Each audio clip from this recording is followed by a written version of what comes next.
سنن ابی داؤد کی روایت ہے، قام رسول اللہ صلی اللہ علیہ وسلم فی الناس، نبی علیہ الصلاۃ والسلام صحابہ کرام کے سامنے کھڑے ہوئے، فاثنى علی اللہ بما هو اہلہ، اللہ تعالیٰ کی ایسی حمد و ثنا کی جس کا اللہ تعالیٰ حقدار ہے۔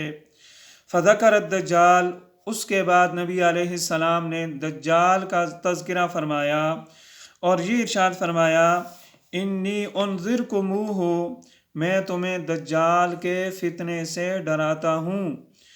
وما من نبی الا قد انذرہ قومہ، اور جتنے بھی نبی گزرے ہیں ہر ایک نبی نے اپنی امت کو دجال کے فتنے سے ڈرایا ہے۔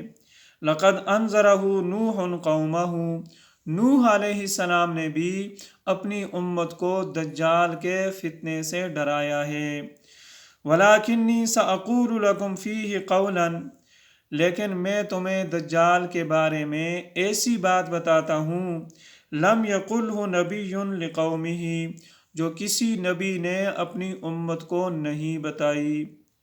اور وہ بات کیا ہے؟ تعلمون انہ اعور، کہ تم جان لو کہ وہ کانا ہوگا اور ہوگا خدائی کا دعوے دار۔ وَإِنَّ اللَّهَ لَيْسَ بِأَعْوَرَ، حالانکہ اللہ تعالیٰ کانے نہیں ہیں، اللہ تعالیٰ ہر عیب سے پاک ہے۔